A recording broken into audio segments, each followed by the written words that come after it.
Welcome, everyone. We will let folks make their way in from the waiting room and get started in just a moment.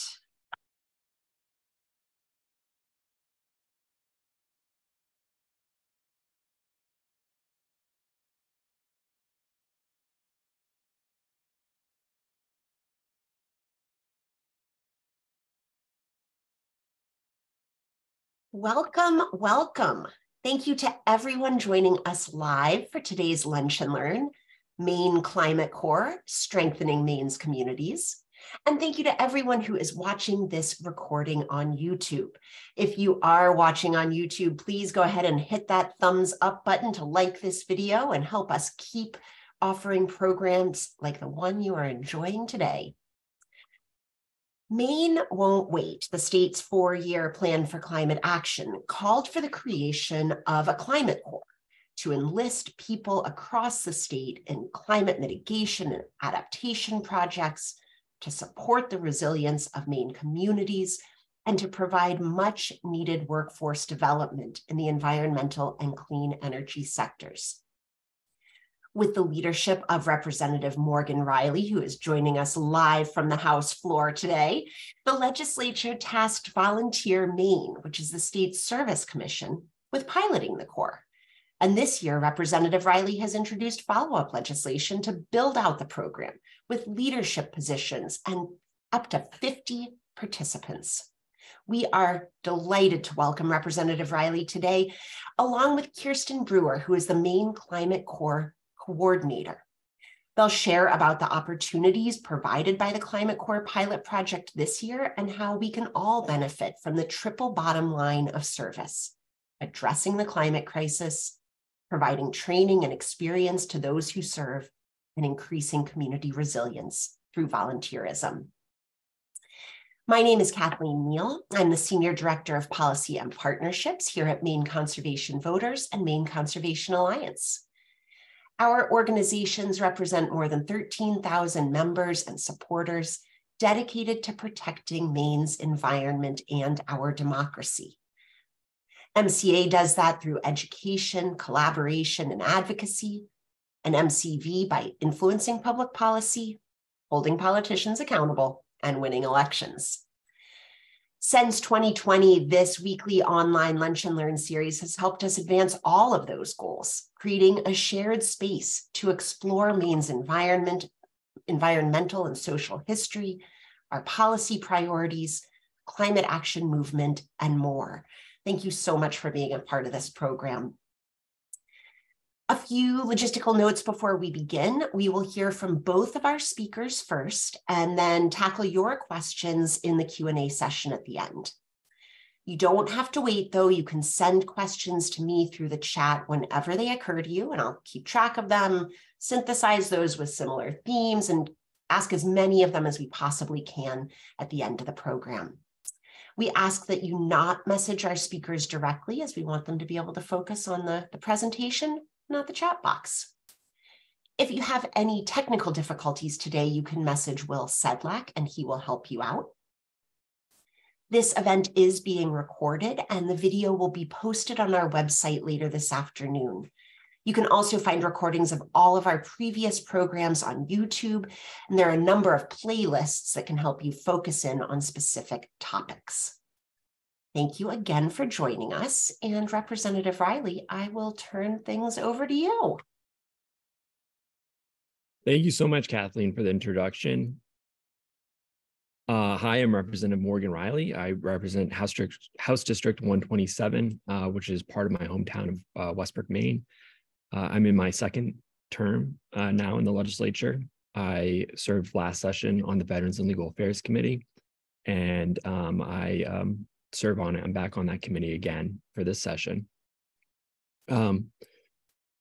Before I give kind of an overview of some of the legislation from last session that's gotten us up to this point, and before I go over LD 142, I first just want to talk about and share why this has been kind of a key focus, the Maine Climate Corps, along with the Maine Service Fellows, which is a state-based rural service program, also run by Volunteer Maine. And kind of give the reason why I focused on service programming in the legislature. along with why I've kind of worked closely with Volunteer Maine over the past several years now. Growing up, I was very close to a lot of World War II veterans, and kind of each of them kind of shared kind of a life lesson with me, and kind of a thread through all their stories was about leading a life of service, and not necessarily referencing just their service during the war, but the service that they continued to lead after the war. Many of the men and women that I knew, was friends with, ran for office. They pursued volunteerism with their churches, with nonprofits, and they kind of looked to see how they can make their piece of the world not just better for themselves, but for those around them. And that really resonated with me as a teenager. So when I headed off to Bowdoin, I started to kind of ask myself, how could I serve? And at Bowdoin, I focused a lot of my studies on government and on religion, and I had also studied Arabic as well. And I was preparing and looking at maybe pursuing a career to be a foreign service officer. And I saw that I could maybe serve that way. And between my junior and senior year, I was in Amman, Jordan. And right before I was set to come back, that's when the Charlottesville attacks happened. And I got to see that on the other side of the world. And that kind of moment there kind of made me realize that I needed to, that there was a lot of stuff that needed to be dealt with back home. And that's what led me to run for office, but also led me to really focus on promoting service programming like the Maine Climate Corps and the Maine Service Fellows programs. I see service as a way to be able to kind of bridge divides in our society and kind of break down echo chambers. I don't think we have to go through a world war to be able to unite this country. I think we have plenty of issues at hand, especially with climate-related issues.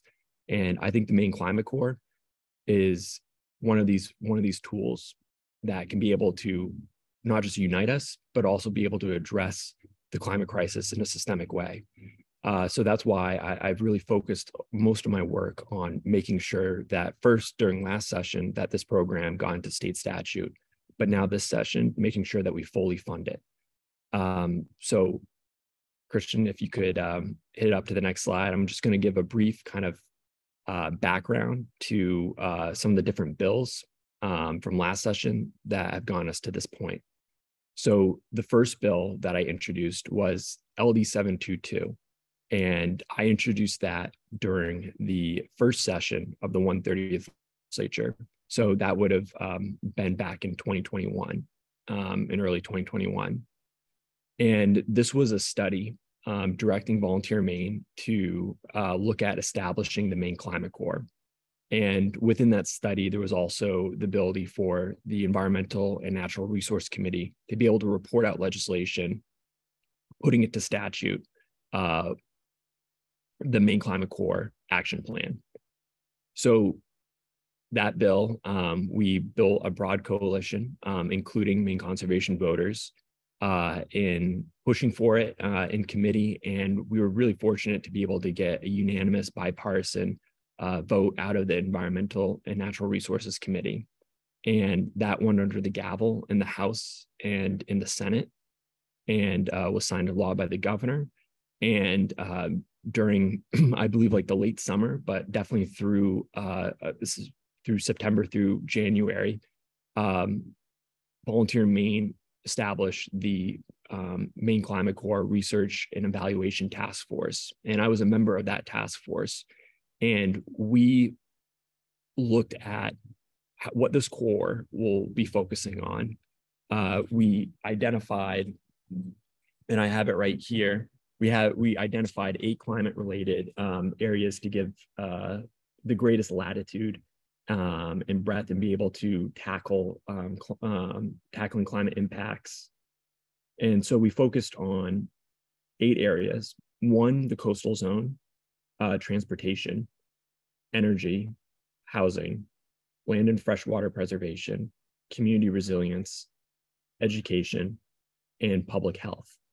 because we felt that a climate corps has to be able to tackle a broad array of issues. I mean, climate is not just purely going to affect coastal communities, just like climate also has to be addressed through our public health, in our education, in our housing, and in our transportation as well. And then through that, then we looked at 11 priority projects that the Corps would focus on, kind of in the immediate, but also would be going on for years to come and long term. So the 11 priority projects that we narrowed it down was the community resilience planning, energy education and outreach, lead by example, and don't worry about it. Like I will, especially afterwards, if someone has questions about learning more about one's key priority project, I'm happy to kind of go into further, but just for the sake of time as well, I'm just going to kind of run through them all. So lead by example, home energy conservation and management, emergency management, community assistance, healthy soils and regenerative agriculture outreach and education, local foods program, community solar projects, invasive species monitoring and management, shoreline monitoring and stabilization, and then green schools. And then how we identify those priority projects was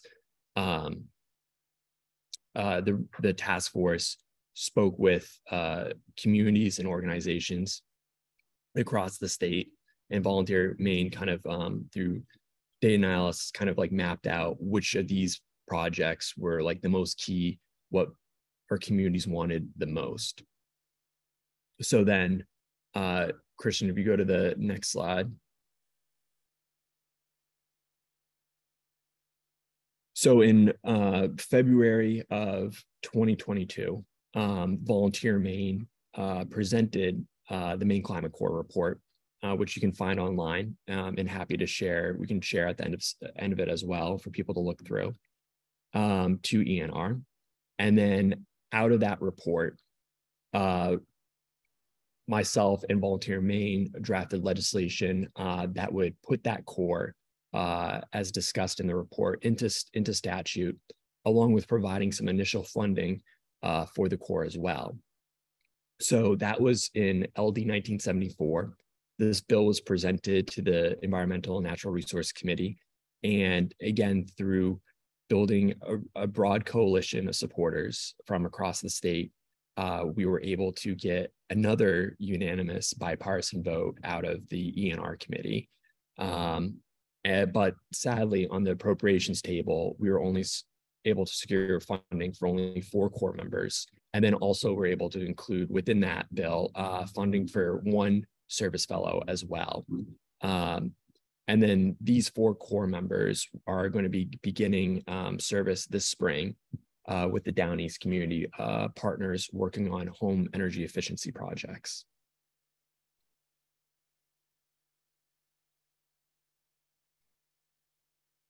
So right now, we currently do not have enough monies for the Climate Corps program.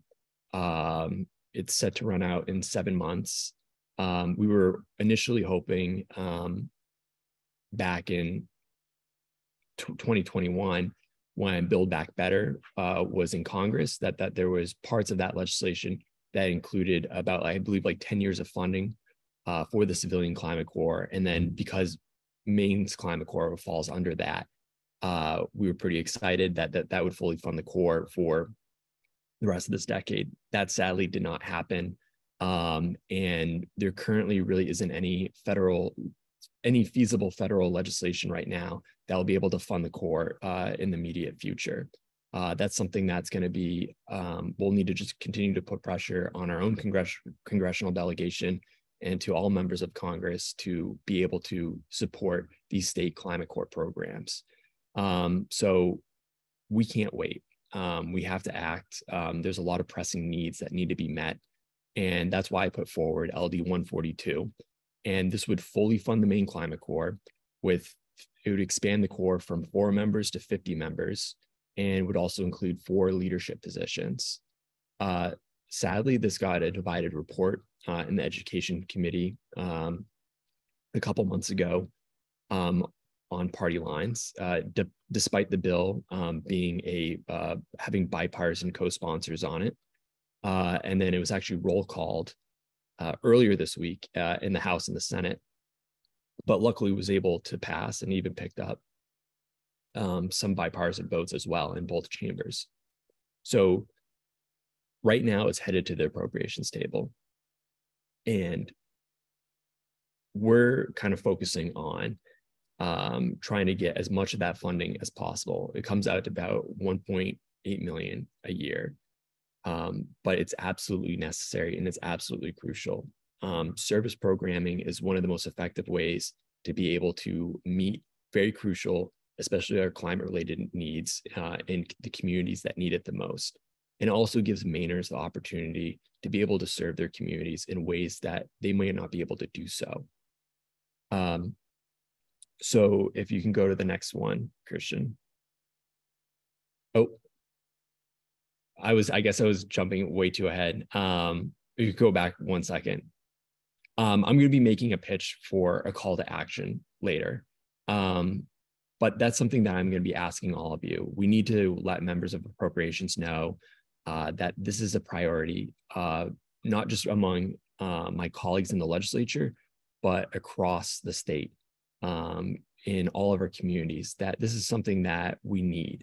And this is something that will really make a difference in the fight against the climate crisis. So I'll be making my call to action a little bit later. I kind of jumped ahead there, but I'm going to hand it over to Kirsten, and she can kind of break down some of the real kind of like policy, kind of nitty-gritty policy of the Corps and what it is. Great. Excuse me. Great. Thank you, Representative Rielly. And excuse me, I'm getting over a cold, so I'm going to try to be concise in my presentation. I'm the Climate Corps Coordinator with Volunteer Maine. Volunteer Maine is also known as the Maine Commission for Community Service. Our mission is to foster and inspire community service and volunteerism to address critical needs in the state of Maine. Excuse me.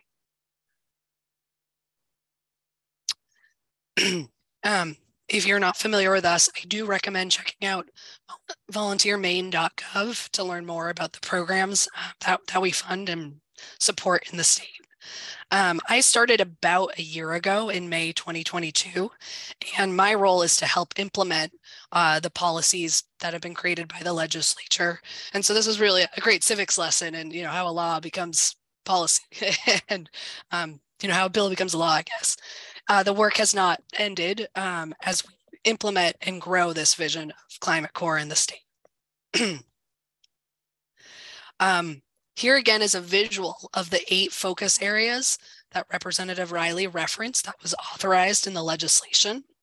And something I want to make clear is that Climate Corps is not one singular program. I don't supervise a group of folks that I'm placing out in communities. Unfortunately, I would love to do that. But the vision for Climate Corps is that it is a set of programs, an umbrella project with different organizations throughout the state running programs in their area of expertise. The climate crisis is so broad that we need folks in every facet taking action in every corner of this state. So our role in Volunteer Maine's office is to do program development and grant making, and we'll coordinate the network to make sure people are connected, getting the support they need from each other and from us, and so we can report as one voice on the Climate Corps action and outcomes. To be clear about the funding sources, I'll reiterate some of the points Representative Rielly made about funding from the legislature, but what driving the climate action and the Climate Corps here in the state. So we did receive funding last year from the legislature that was able to fund a small pilot Climate Corps program. So that has one bucket of funding. And if we receive more funding from the state legislature, we'll be able to release that in grants to the community. Because it was just a modest amount of funding, I do direct folks to the AmeriCorps program, We are the agency that funds AmeriCorps in the state, and this is a great opportunity for a group, an organization to start up a program in alignment with Climate Corps goals, and create some new service opportunities and positions. It's a longstanding program. It's a federal program. It's a great opportunity. It isn't a great fit for everything we want to achieve with climate action. There are federal priorities that drive this program that don't always match up with our local needs and priorities, for example. The third bucket of money is everything else. I'm always on the lookout for more federal or state funding opportunities or private funding sources that could help to stand up Climate Corps programs. And if a group comes to us and says we're independently funded and we're running a Climate Corps program, if they meet our criteria, they would, be a good fit to join the Climate Corps network and work alongside other groups. One thing I want to leave everyone with and make sure everyone knows how Service Corps programs are different, or how Climate Corps programs are different or set apart from, say, a workforce development program or an employment program. All of our programs at Volunteer Maine that we fund focus on the triple bottom line of service. So we have 3 goals for all of our programs. One is direct action on the target need. So that looks like direct climate action, getting things done, weatherizing homes, educating youth about climate science, whatever that direct need is and that direct action that the Climate Corps members will take. The second benefit is to the person who's serving, the members who are serving. We hope that they'll have some personal and professional growth through serving in the program. So they'll receive training. They might earn credentials if that's relevant. They will get on-the-job experience that will prepare them for whatever is next in life, whether that's a career in climate action or another pathway that they choose. The third benefit's a little hidden, but very important to us at Volunteer Maine. The goal is that the project increases community resilience, that the whole community is better off because the project took place there. And that happens because we require a lot of community voice in program design. We want to see folks engaged from the get-go in designing naming what are our challenges, what is the solution that Climate Corps members could bring. Studies show that communities that have active civic engagement and a lot of active volunteers bounce back better from emergencies and disasters because they're connected, because they have social capital. So when you know your neighbors and know the resources that are available, you can get into action more quickly if there's a natural disaster, economic disaster, public health disaster. And we see this time and time again in Maine and around the country. A big part of my role is to help grow the Climate Corps, and right now it's a big focus on connecting with organizations who might want to be a part of Climate Corps, because again, we don't place members directly. We aren't running the programs directly for the most part. We are supporting other organizations to stand up Climate Corps programs. So a couple different opportunities, if you're affiliated with an organization or you want to share this with folks a great starting point is just to grow your organization's volunteer management capacity. We promote volunteerism as a professional skill, an important business practice. And strong volunteer management practices are the foundation of running a strong Service Corps. So we provide some training and have resources if that's a first step for your organization. Another opportunity is there might already be an existing program where you could host 1 or 2 members to take climate action or be active in environmental stewardship. Do reach out to us. We might be able to refer you to an appropriate program that can help meet your needs. Unfortunately, we don't have programs across all those realms of climate action, nor in every region of the state. So we're hopeful that groups will come to us to start new programs. At this time, I would direct folks to the AmeriCorps grant program. That competition will be open again in the fall of 2023. This is a federal grant competition with some priorities in environmental stewardship. So could be a great opportunity.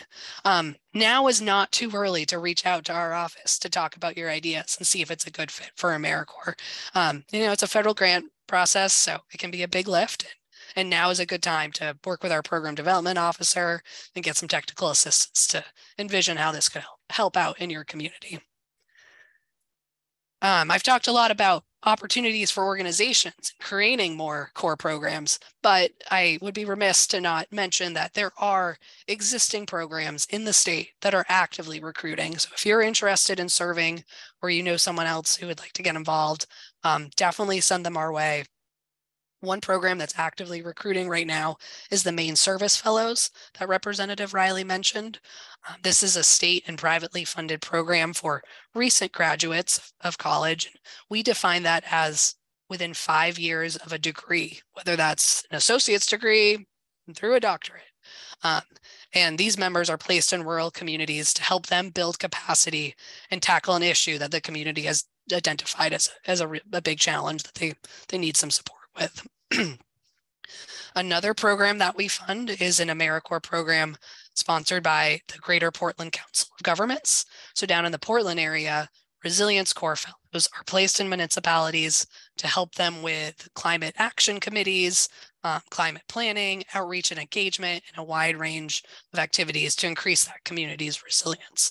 Their program typically starts in the fall, so look for recruiting information probably to come out this summer or so. The Maine Conservation Corps is a long-standing AmeriCorps program here in the state, and they are actively recruiting for both environmental stewards. So those are individual placements in usually nonprofits or government agencies, as well as field crews. So teams who are out on public lands helping to steward those lands through trail building, environmental restoration, water quality monitoring. And they do have some open positions right now. So that's a great opportunity if you're eager to get involved. And in general, there are a wide range of AmeriCorps programs across the state, across the country.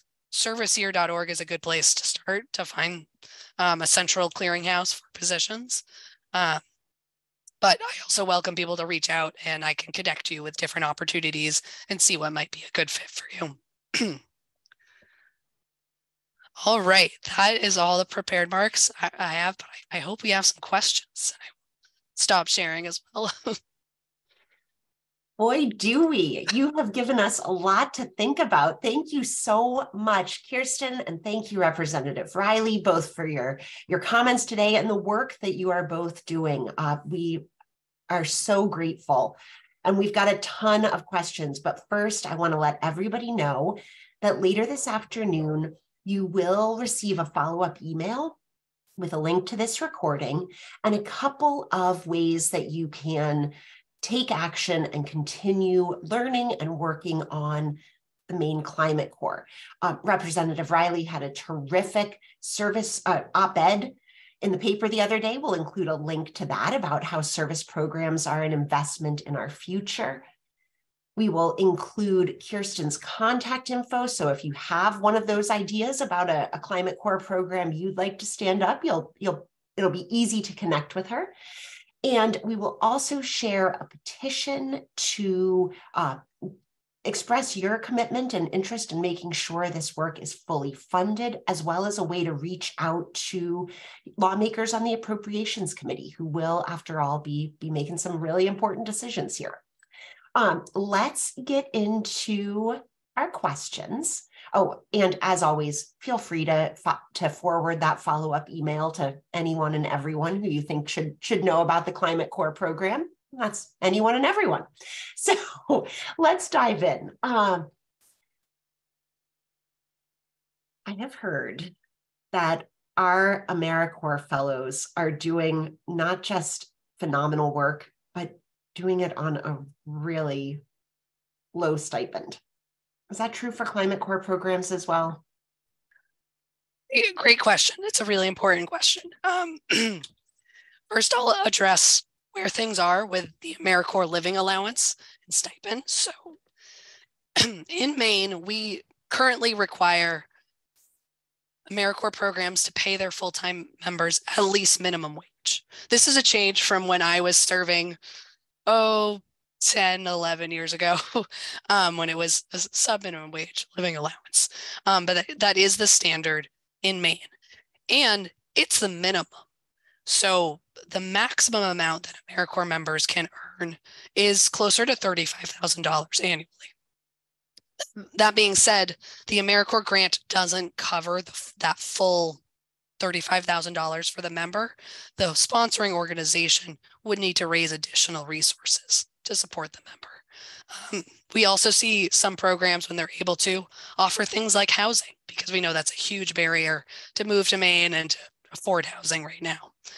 So we're doing all we can to make sure everybody who wants to serve is able to serve. Representative Rielly, do you want to speak to some of the equity goals in the legislation? Yeah, and one aspect, thank you, Kirsten, for that. One also area with in securing state funding for both the Maine Climate Corps and then also with the Maine Service Fellows as well, is that it allows it allows for a little bit more flexible in about who can be able to apply and be a Corps member or to be a Service Fellows member. So one would be people who are not naturalized citizens are allowed to serve, where that's not allowed currently under Sorry, there's a tour going on right now, so it's very, very loud. So I'm competing with the tour guide. But so right now, with how if we receive state funding for the Corps and for the fellows, be able to have people who are not naturalized citizens be able to serve, which is currently not allowed in AmeriCorps. And I also have another bill in this session, LD 1573, that was supposed to have a public hearing today, but is getting referred to the tax committee.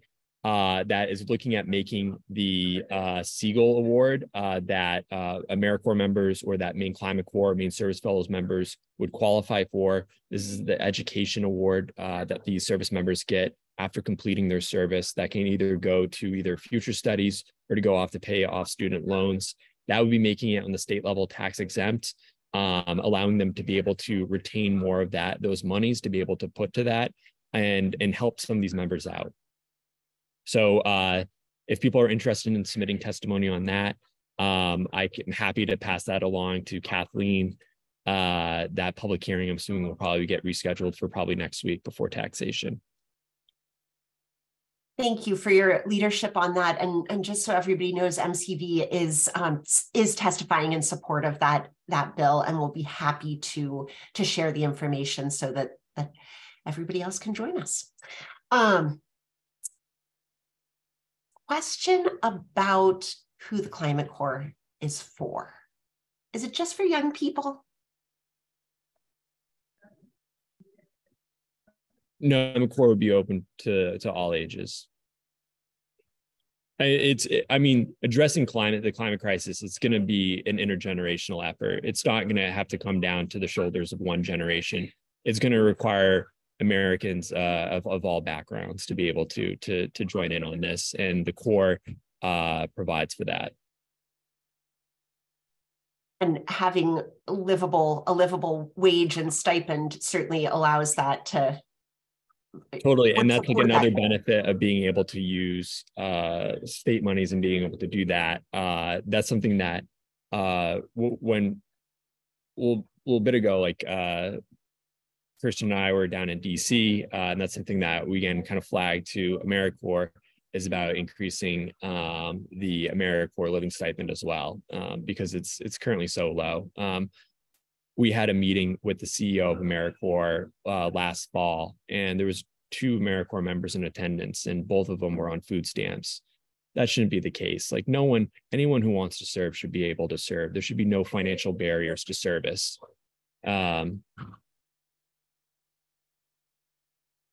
Sorry, yeah. It's like a tour group, and then yeah. So I'm sorry if I'm not entirely, my eyes are kind of darting up over there. This is the life of a legislator. Thank you for making it all work. And I do want to just underline that observation about I was lucky enough to be a part of that meeting with the CEO of AmeriCorps last fall. And I remember just all the jaws in the, the room sort of hitting the floor of, wait, we're asking folks to do this really vitally important community work, and we're not showing the value of that work with an appropriate living wage. And that's, thank you for addressing that. I'm really interested in the pieces of the climate core and the way that shows up in making our communities more resilient. This is one of the things that we focused on through the Climate Council process, through the Climate Action Plan. And of course, another program that grew out of the Climate Action Plan was the Community Resilience Partnership Program. Is there a connection between the Climate Core and the Community Resilience Partnership Program? We definitely collaborate with our colleagues over in the, excuse me, in the governor's office. It's a great program and a great resource for our small communities. One, I guess, successful collaboration is one of the Community Resilience Partnership communities, the Passamaquoddy tribe at Pleasant Point, is currently recruiting a Maine service fellow to implement their project that was funded by CRP. It's a winning combination, funding for the stuff and the planning for the project, and then some human resources, a person to help implement the project. So that's very exciting. And we're definitely talking to other communities about how they can incorporate Climate Core members, service, volunteerism to extend the impact of their project. That is really cool. I love that these programs are working together. It feels like that should be easy and should always be the case, but I know how much work goes into it on the back end to ensure that it happens that way. So thank you. I really appreciate the reminder that this is not a program for young folks, that it is not just a program to say, all right, kids, you figure it out, right? we tried, it's up to you now. At the same time, there are so many young people who are so motivated to address the climate crisis. I know just yesterday was a Youth Day of Action in Augusta, and there were hundreds of kids there just really trying to figure out where they fit in to all of the work that needs to be done to ensure their future and all of our futures. Are there programs that are either recruiting or training high school students right now on climate and environmental stewardship, sort of planting the seeds for them to become Climate Core members eventually?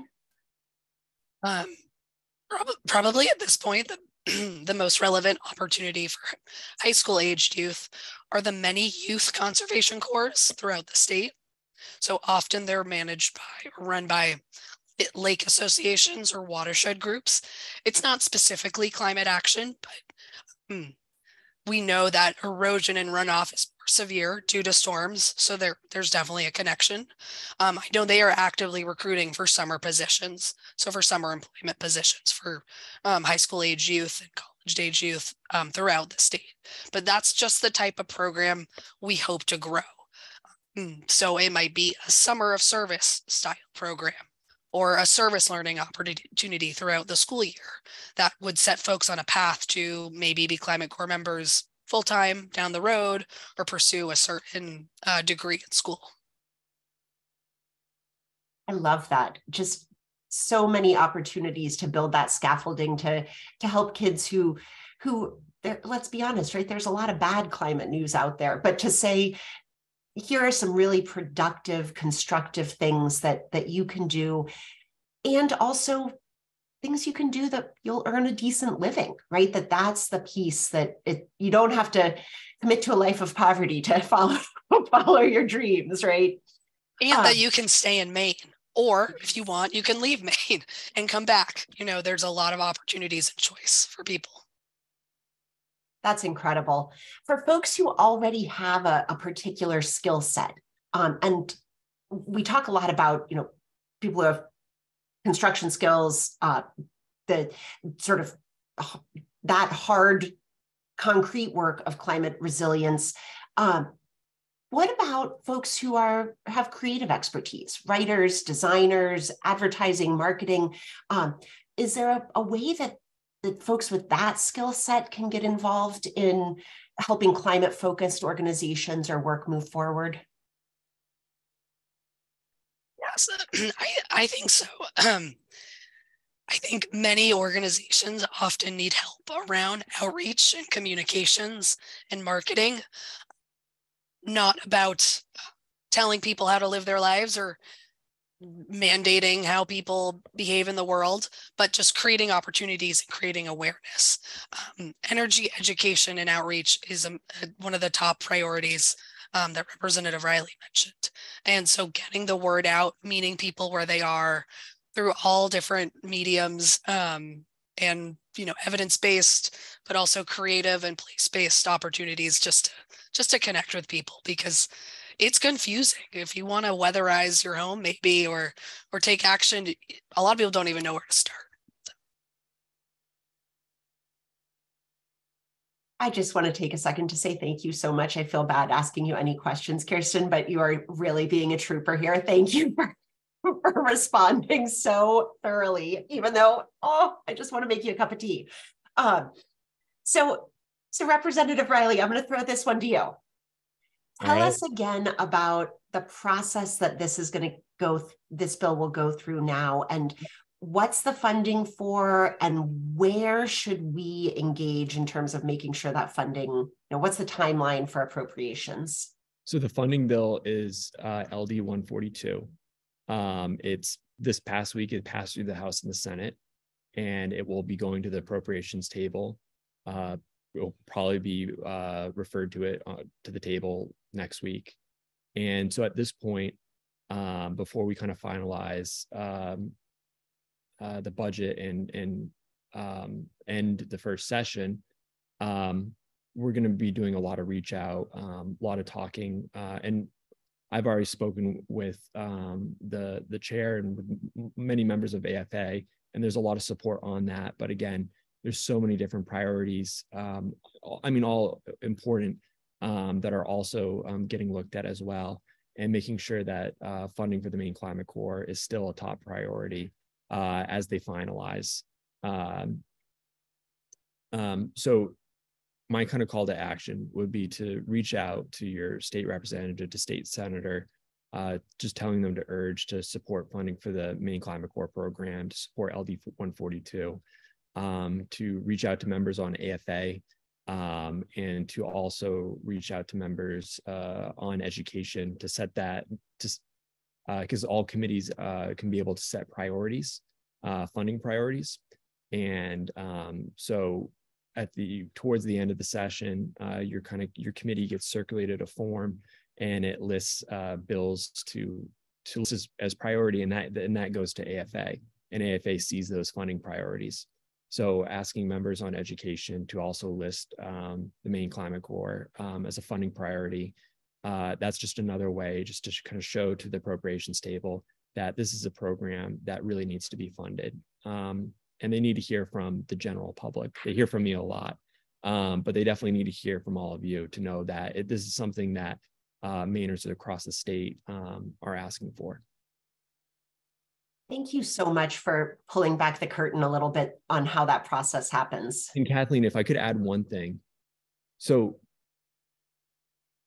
in our continuing service budgets, I don't think I mentioned this, we did fund some money for the Climate Corps, but it was only $80,000. And currently as it stands, we're set to defund the Maine Climate Corps. And I don't think that was the intent.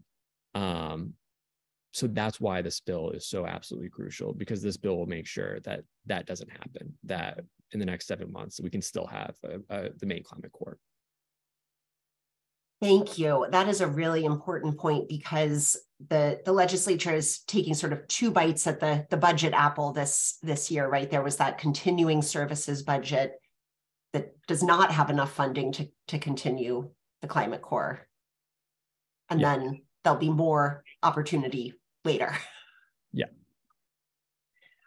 And it's so, I really appreciate that, sort of spelling out this process, because I think it doesn't always feel intuitive to folks that bills that like this one that require funding, what they call a fiscal note, actually go through a second process, right? So first they get their vote in committee and on the floor, as all legislation does, but then anything that requires funding has to also go through the appropriations process. So sometimes a bill can pass with great support through the legislature, but if it doesn't get funded, it doesn't happen. And that sounds like where we are with the Climate Corps right now, but we're going to make sure it does get funded.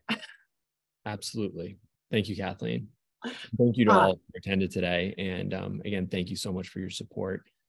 First, just getting this program up and running in the first place. And I'm excited to work with all of you in ensuring that we get those 50 core members and they're out in your community. I love it. I love it. And fully funded LD 142 will cover the salaries of the leadership positions and of the 50 members, or do the members volunteer? We just want to make sure we're super clear on that one. Oh, sorry. Can you repeat that again? Yeah. Is the funding associated with the LD 142 funds the leadership position salaries and the members? So the LD 142 funds the 4 leadership positions and the 50 core members. So yes. Love it. Love it. And just thinking back, I'm curious about, who is reaching out about the Climate Corps? Like, Kirsten, on a typical day, who are you hearing from? Who wants to learn more? What's the most exciting project that you've heard about? Ooh, there's so many different ideas. A lot of small towns want help. They want help yesterday. And there are sometimes places I can send them for a resource, but there are not enough resources for everybody. We already have so much great climate action happening because of volunteers. I'm so impressed with what volunteers do. People who, are volunteering on a climate action committee, people who show up with a grassroots group, involved with a nonprofit. It's incredible. But I think we have to continue to invest in our volunteers to sustain the effort. People burn out. You're volunteering. It's a part-time thing on top of everything else. We have to invest in them to keep it going. Lots of creative ideas come to mind. And there's many examples also around the country of existing core programs that we can replicate here in Maine. One that really is at the forefront is the idea of an energy navigator program. So there's a tremendous amount of resources to get rebates, to access services, to weatherize homes or get heat pumps. But like I mentioned before, it's really confusing and different people qualify for different benefits. So what if your local community center had an energy navigator who conducted outreach, would meet with you, and would refer you to the right program, and then follow up with you to make sure you were able to stick with it, because you can get the information and then it can sit on your desk. And, I did some weatherization of my home, and part of it was vacating with my pets for a couple days while it was getting spray foamed. Not everyone can find a place to stay with their pets. So imagine a navigator to help you access that. And then they could train more community volunteers to spread the message and support them. There's some ideas like this percolating in other states for sure, but also with some of the local climate action committees, which is very exciting. That is exciting. And I love that there is a national network where you can share, this is working well in our community, you might want to try it here. Are those programs all connected? I know there was an effort to create a national climate corps. Would that sort of absorb state climate corps, or is there a distinct role for both? It's a good question. If there is federal funding for the Civilian Climate Corps, I think we'd welcome it and it would be very helpful. I don't really know how it would fit in. It's a little bit unknown. It could be two programs side by side. But what I do know is happening is states are forging ahead. They're not waiting. And I'm fortunate to have colleagues from other service commissions all across the country. I think there are 53 state service commissions, so more than just the states, also, Puerto Rico and other territories. And these are great colleagues who I can connect with and share the lessons we've learned in Maine and also learn from them about what's working well. But Climate Corps is shaping up to be different in every state. And in some ways, I think that's a really strong aspect because we can build a model that works for us here. Lessons learned nationally, but tailored to our context. Some states, they're not calling it Climate Corps because that doesn't work for them politically. They're calling it something else. And that's okay. It works for them. So there's things about language, things about funding sources, different structures. I think people are really noticing what we're doing here in Maine, though, and calling it a network and inviting a lot of different groups to join the network, as opposed to having one singular Climate Corps. Other states have gone that way, which is great, works for them. But it sometimes feels like it leaves some people behind. And we're a scrappy state of a lot of small shops, so we have to let people do their own independent thing, but also come together. Brilliant. You can tell that you know what you're talking about here. And I'm curious about, how has the pilot program been going? Where is it sort of centered and how many service members are there? Tell us a little more about that. Yeah, they're just getting started. So the grantee for the first Climate Corps funding was Down East Community Partners. So they are the community action program for Hancock and Washington counties.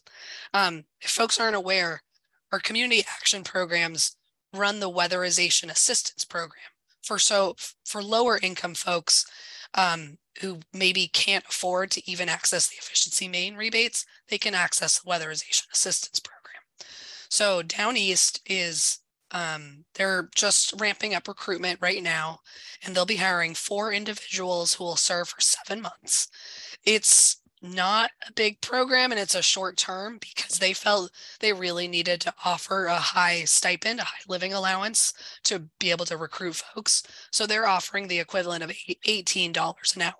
They just felt they needed to be competitive in the marketplace to attract folks. And those members will be learning how to do audits of clients' homes to help them get weatherization services. They'll also be doing outreach in the community to, use those creative skills to teach people about what programs are open to them and how they can be more energy efficient. And then they'll be doing some data analysis. So those energy audits actually collect a tremendous amount of data, and organizations don't always have the time to really unpack it and demonstrate to the world how important the services are. So they'll be learning some skills there. They'll also be getting credentials that will allow them to go into careers in weatherization, perhaps as energy auditors, perhaps as weatherization techs, but it will really help our main companies who are weatherizing homes who can't find enough labor, really. Yeah, that sounds like a great pipeline of folks who are going to know exactly what to do and how. Is there, and I know we're early in this process in Maine, but is there a longer track record nationally? Like, do people end up going through that program and then getting hired to do the work that they were trained to do through the service network? Interesting. Yeah. I don't know if I know any hard data offhand to say like, yes, 90% go on. But let's see, there's a similar program in Minnesota that's also pretty new, maybe a year or two old. And the thing about pathways and workforce development is, yes, we want to train up a big cohort to go and take all these jobs right now today. But like most of us, if we think about our careers, it was like this. But it is a great starting point where maybe you get trained to be an auditor. And I think in the case of the program in Minnesota, many of them are being hired on by their sites as full-time staff because they've got skills. That's pretty common in a lot of cases. And I think the Resilience Corps down in Portland has a really good track record of placing people, if not in their site, in another municipality in Portland after they're done with service. But it's like a starting point. You're a step up, and there's so many places to go. And whenever I meet someone, in the energy sector, I ask them, how did you get into this job? Because I want to learn the pathways, and it's really fascinating. And I think that's the great, opportunity of climate action careers. Can start in one place, and there's going to be jobs that we don't even know about. They don't exist yet in 10, 20 years that I hope will be giving people some professional skills to grow into them with the industry. And I would think just the valuing of service, period, right? Whatever that service looks like. And Representative Rielly, you talked about this so eloquently with the legacy of our World War II vets of like, service doesn't look the same for every person or every generation or in every community. But there's a lot of value there, and we depend on it. So in our last couple of minutes, I would love to hear, Kirsten, what did you do your service back at the beginning of your career? Yeah, it's interesting. I also had some international experiences that inspired me to do domestic national service. I had some opportunities to be an exchange student, and I learned that in a lot of other countries, there's mandatory military service. And that was really striking when I was in high school and college around the Iraq War era. And I thought about who has to serve, who chooses to serve. It's not equal in our country, and who serves in the military, who was going to Iraq and facing those risks and making incredible sacrifices. So I was motivated to pursue national service after graduation from college. And I ended up my first year of service in the Maryland Conservation Corps, which is similar but a little different than our Maine Conservation Corps. It's based in the state parks. We were doing service in the state park around trail maintenance, environmental education, but we also traveled a lot around the state of Maryland to help out with different projects. And then it was the recession. It wasn't a great time to job hunt. I ended up doing a second year of service when I moved to Burlington, Vermont, and served in the CEDO We All Belong AmeriCorps program, serving at an aquarium. And it was a big focus on diversity and inclusion and engaging all members of our community in the environmental and conservation mission of the aquarium. And fun fact, there's another CEDO We All Belong alumni on the call, Will, who was my teammate about 12 years ago or so. So AmeriCorps members are everywhere. I didn't even realize that you two had served together. I knew that you both were. I love that. Thank you. And oh my goodness, everybody has such a great story. I'm going to add one more call to action. When you get that follow-up email today, hit reply and tell us about your story. Tell us about your experience with service learning, with community resilience work, whatever it looks like, whether it was part of a formal program like the Maine Climate Corps or something that you are just doing on your own. We would love to hear about it. And I have a feeling that those members of appropriations would love to hear about it too. You can always feel free to share your stories with why this work matters to you. It is absolutely compelling to all of us, including the folks making those decisions about the funding. So thank you all for joining us this afternoon, or yes, it is afternoon. It's Friday. Woof. Kirsten, a million thanks for all you do coordinating the Maine Climate Corps program. Representative Rielly, thank you so much for your leadership and for your eloquence and for making this service work a priority in the legislature. Thanks to all of you. Keep your eyes out for that follow-up email later this afternoon. We will be off next week, but we will be back in this space on Friday, May 12th. We're going to hear from a group of advocates also based in Vermont called Milk with Dignity. They are working to improve the conditions of immigrant dairy workers who have had a rough road. So join us to learn more about the conditions that they face, the organizing that they're doing. We'll have farm workers with us on the 12th and hope you'll be here too. Thanks so much.